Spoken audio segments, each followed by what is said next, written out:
Vex. The sun was already hanging low on the horizon, and he knew he had little time left to make proper use of it. The orange glow which playfully danced across the sky would occasionally break through the thick forest canopy and find rest inside the youth's purple eyes.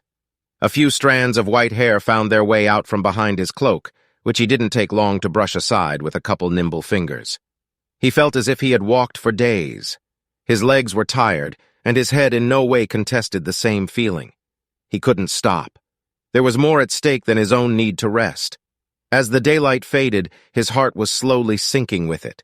He hadn't found the herbs his mother's health desperately required. She was ill, a sickness that came so sudden, had it not been for the coughing fits, it would have gone unnoticed until it was too late. She was now bedridden and had not the life in her to even feed herself, let alone raise her young child. He then thought about the stories she used to tell him, the ones about his father and his sacrifice, about how intelligent he was. His thoughts quickly gave way to her warnings as well. You are different than most, and either side of your blood will hate you for the other half. He knew all too well what she meant. He may be 10 years old in human years, but the drow inside of him will curse him to a lifetime of solitude. Just as he was about to shake his head free of his own torment, he noticed a small cottage a few hundred yards off into a patchy clearing. Had he been so deep in thought he wandered aimlessly in the wrong direction? Perhaps the people who live here can help his mother. He pulled his cloak over his face enough to hide his abominations, that which he was starting to hate so fiercely, and cautiously approached the home. On either side of him were plants. Some he recognized right away, like merry thistle and dwarf's beard. Others he wasn't so sure of. He was almost most certain he'd never seen them in all of his few years. Just as he reached out to run his fingers across a broad green leaf, the door opened and a voice called out to him, "Can I help you?" After a short pause, awaiting a reply, no doubt, the man's voice came again. "Are you lost?" Stepping out from the doorway, he put his hands up as to show there is no danger, and began toward the boy, who then replied, "It's my mother. She is sick, and I've been out all day searching for various herbs to make her medicine." His voice trailed off into an almost inaudible whisper, "And I have nothing to show for it." The man could sense the boy's distress. Hell, it was written all over him. "Come," said the man. "Then we haven't much time for banter." With that, he disappeared into his cottage only for a brief second, to return holding a small brown leather bag. "All right, boy, let's see if we can help your mother." The horse they rode on was much faster than his own 2 feet, and the boy was glad he could take his weight off of them. Somewhere between pointing to the tree line, that which encompassed his house, and the light breeze that stirred his cloak, a few more strands of white hair exposed itself to be tousled by the wind. The man took notice, and surely was curious as to the boy's hair color. Was he not human? He didn't appear to have any characteristics that would suggest differently. But then again, he hadn't seen much of the boy's face either. Quelling his own curiosity, he nudged the horse's side with his boot, and they picked up pace.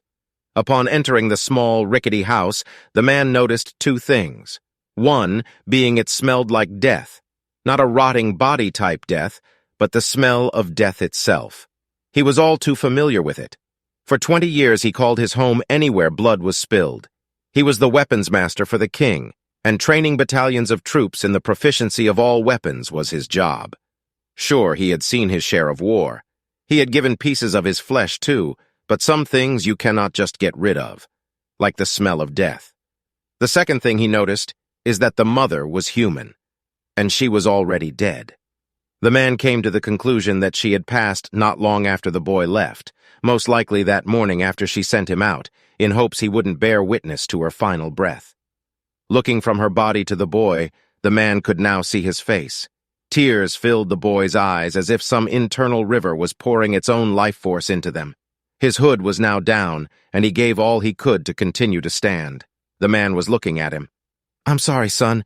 She's been gone a while. It's not your fault." The man didn't know what else to say. He also knew there are not any words that can make good the pain of loss. He had his own pain, too. The boy could see it in the man's eyes, but wasn't sure if it was his own reflecting back at him. "Say your piece to her, boy. Then we need to give her a proper burial. You got a name?" The boy raised his head to look at the man through an ocean of tears and white strands of hair. "My name is Vex." As the years passed, 15 to be exact, Vex learned the ways of being human. His life up unto was nay as any other being would expect. Both sides of his blood called hatred upon one another. His constant battle between drow and human was worse than anything his world could muster. The only savior his lost self would find would be that of Lucius Griffin, the same man who took him in and showed him kindness when he was just a young boy. Lucius, a wise and compassionate soul, became a mentor to Vex, guiding him through the intricacies of the human world while also embracing his drow heritage. He taught Vex the art of swordplay, honing his skills to perfection. Under Lucius's tutelage, Vex discovered a profound connection to the weapon, as if it were an extension of his own being. In the secluded training grounds, where the sound of clashing blades harmonized with the rustling leaves, Vex found solace and purpose. The elegant dance of combat became his sanctuary, where he could momentarily escape the internal conflict that tormented him. Each swing of his blade was a release, a cathartic expression of the turmoil within. As the years went by, Vex's reputation as a formidable warrior grew, his prowess becoming renowned throughout the kingdom. Many sought his expertise, eager to learn from the prodigious swordsman who wielded both human grace and drow tenacity. But fame and adulation were not what Vex truly desired. Deep within his heart, a yearning for something greater gnawed at him. He knew he possessed a unique destiny, one that extended beyond the realm of swords and battles. One fateful night, a foreboding figure emerged from the shadows of Vex's dreams. The mysterious being, shrouded in darkness, whispered cryptic prophecies of a world teetering on the brink of chaos. Vex awoke with a start, his body drenched in sweat, his mind racing with the weight of the visions. Driven by an unrelenting curiosity and a sense of responsibility, Vex sought guidance from Lucius, sharing the details of his haunting dreams. Lucius listened intently, his weathered face etched with concern. He recognized the significance of Vex's visions and the burden he now carried. "My dear Vex," Lucius began, his voice laced with wisdom, "there are forces at play beyond our comprehension. The threads of fate have woven a path for you, intertwining the blood of your drow and human lineage.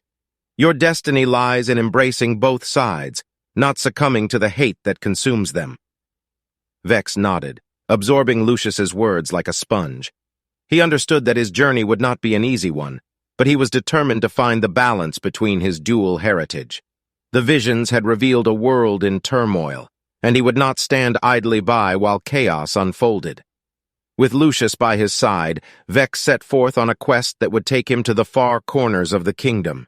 They traversed ancient forests, treacherous mountains, and mystical realms, seeking knowledge and allies to aid in their cause. Along their journey, they encountered beings of extraordinary power and wisdom, each offering fragments of the puzzle that would unlock Vex's true purpose.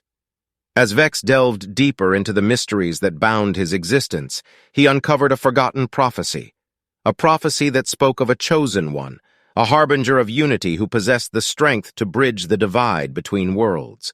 It was a prophecy that foretold the coming of a time when darkness and light would merge, and a new era of harmony would dawn. Guided by the prophecy, Vex and Lucius ventured to the sacred Temple of Eternity, a place steeped in ancient magic and guarded by ethereal beings. Within its hallowed halls, Vex faced arduous trials and confronted his deepest fears, his determination and unwavering resolve pushing him forward. At the climax of his journey, Vex stood before the ancient altar of convergence, a place where the realms intertwined. The air crackled with energy, and the weight of destiny pressed upon his shoulders. In that pivotal moment, Vex understood the true meaning of his journey. He was the chosen one, the embodiment of balance and unity. With a surge of power coursing through his veins, Vex raised his sword high above his head, its gleaming blade radiating with the brilliance of both moonlight and twilight. The convergence of his drow and human essence manifested as an aura of transcendent harmony, illuminating the temple with its ethereal glow. In that awe-inspiring display, Vex embraced his true self, transcending the boundaries of his lineage and becoming a beacon of hope for a fractured world. His purpose, once shrouded in uncertainty, now burned with clarity and determination. He would wield his sword not only as a weapon but also as a symbol of unity, inspiring others to rise above their differences and embrace the beauty of diversity. And so, with newfound purpose, Vex embarked on a quest to restore balance and harmony, his path intertwining with those who shared his vision. Together, they would challenge the darkness that threatened to consume their world and forge a future where the sun and moon would dance as one, casting their resplendent light upon a united land. The weight of Vex's destiny pressed upon him as he ventured forth from the Temple of Eternity, his steps filled with purpose and determination. His journey had brought him to the heart of the kingdom, where darkness loomed and chaos reigned. The once vibrant landscapes were now shrouded in an eerie mist, obscuring the beauty they once held. As Vex and his newfound allies traversed the desolate lands, a palpable tension hung in the air. They could feel the malevolent presence of the Shadowlord, the embodiment of darkness and the force that threatened to consume their world. The final confrontation loomed on the horizon, and Vex steeled his resolve, his grip tightening around his sword.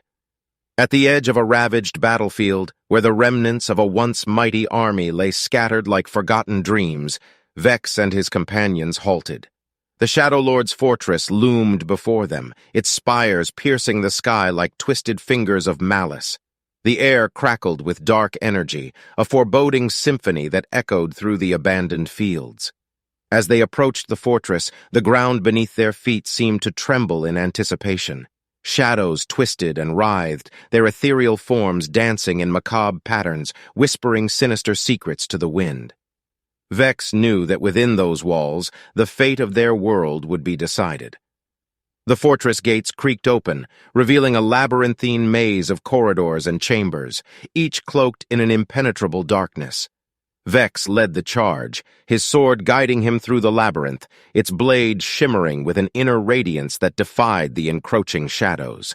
With each step, Vex's senses sharpened. The air grew heavy with the stench of decay, and distant echoes of tortured souls reached his ears. His heart raced, adrenaline coursing through his veins, as he knew he was drawing closer to the heart of darkness itself. Suddenly, the walls of the fortress seemed to come alive. Shadowy figures materialized from the darkness, their forms twisted and contorted, their eyes glowing with a malevolent light. Vex's companions readied themselves for battle, their weapons gleaming in the dim light. The clash began in a flurry of steel and shadow. Vex moved with the grace of a dancer, his every strike calculated and precise. His blade sliced through the shadowy creatures, dispersing them like smoke, but more emerged from the depths of the fortress, relentless in their assault. The battle raged on, each swing of Vex's sword carving a path through the darkness. He weaved between enemies, his movements a symphony of lethal precision. The clash of blades echoed through the corridors, accompanied by the anguished cries of the shadow creatures. As Vex fought, his allies rallied beside him, their combined strength a beacon of hope in the encroaching darkness. They fought with unwavering resolve, their determination unwavering. Together, they formed a shield against the Shadowlord's minions, pushing deeper into the fortress. Finally, after what felt like an eternity of relentless combat, they reached the heart of the fortress, a vast chamber cloaked in an impenetrable darkness. At the center, upon a dais wreathed in shadows, stood the embodiment of their fears, the Shadowlord himself. The Shadowlord's eyes gleamed with a malevolent light as he surveyed the intruders who dared challenge his reign. Vex stepped forward, his grip on his sword unyielding. His heart pounded in his chest, each beat a resounding drum that echoed through his very being. The clash of steel against darkness commenced as Vex engaged the Shadowlord in a duel that transcended mortal limits. Shadows whirled and twisted, their ethereal forms clashing with the brilliance of Vex's blade. Each strike was met with equal ferocity as the two adversaries danced in a deadly embrace. Vex's swordsmanship was a testament to his years of training. Every parry and counterattack showcased his mastery of the blade, each movement an extension of his indomitable spirit. With every swing, he chipped away at the Shadowlord's dark essence, determined to banish the darkness that plagued their world. But the Shadowlord was a formidable foe, his power fueled by the very essence of chaos. He retaliated with relentless fury, his attacks imbued with a malevolent force that threatened to overwhelm Vex. Shadows writhed and coiled around him, threatening to ensnare him in their clutches. In the midst of the battle, Vex's allies rallied, lending their support and skill to the conflict. They fought valiantly, striking at the Shadowlord's minions and diverting their attention from Vex's duel. Their combined efforts created an opening, an opportunity for Vex to deliver a decisive blow. Summoning his inner strength, Vex channeled the essence of both his drow and human heritage. His blade glowed with a radiant light, a beacon of unity and harmony. With a final surge of determination, he launched himself at the Shadowlord, his blade cleaving through the darkness with unparalleled force. A blinding flash filled the chamber as the clash reached its climax. Darkness and light collided in a cataclysmic explosion, consuming the fortress in a vortex of energy. When the dust settled, Vex stood victorious, his sword held high, its brilliance illuminating the chamber. The Shadowlord, defeated and weakened, dissipated into the ether, his malevolent essence banished from the world. The fortress crumbled, its foundation shaken to its core. In the aftermath of the battle, a hushed silence descended upon the realm, as if the very land held its breath in awe. Vex, weary but triumphant, emerged from the ruins, his allies by his side. The world, once veiled in darkness, began to blossom anew. The mist lifted, revealing landscapes bathed in vibrant colors. Hope permeated the air, a tangible presence that embraced the hearts of all who had suffered under the Shadowlord's rule. As the realm healed, Vex's name echoed through the kingdom, spoken in reverence and gratitude. He had become a symbol of unity and resilience, a testament to the power of embracing one's true self. The wounds of division began to mend, replaced by a newfound understanding and acceptance. Vex's journey had not only restored balance to the world, but had also ignited a flame of unity that burned bright in the hearts of all. And so, as the sun set on the horizon, casting its warm golden glow, Vex knew that his true purpose had been fulfilled. The world, now bathed in the light of a united people, would forever bear witness to his tale, a tale of courage, redemption, and the triumph of unity over darkness. Thank you for joining us on this gripping journey filled with adventure, emotion, and unexpected twists. We hope you enjoyed this immersive tale, crafted to transport you to a world of magic and mystery. If you found this story captivating and would like to see more content like this, we encourage you to like this video and subscribe to our channel. By doing so, you'll ensure that you never miss out on future stories, updates, and exciting adventures that await. Remember to hit that notification bell as well, so you'll be the first to know when we release new content. Your support and engagement mean the world to us, and it motivates us to continue creating captivating stories for your enjoyment. Thank you again for being a part of our storytelling community. We can't wait to share more thrilling tales with you in the future. Stay curious, stay adventurous, and until next time, take care.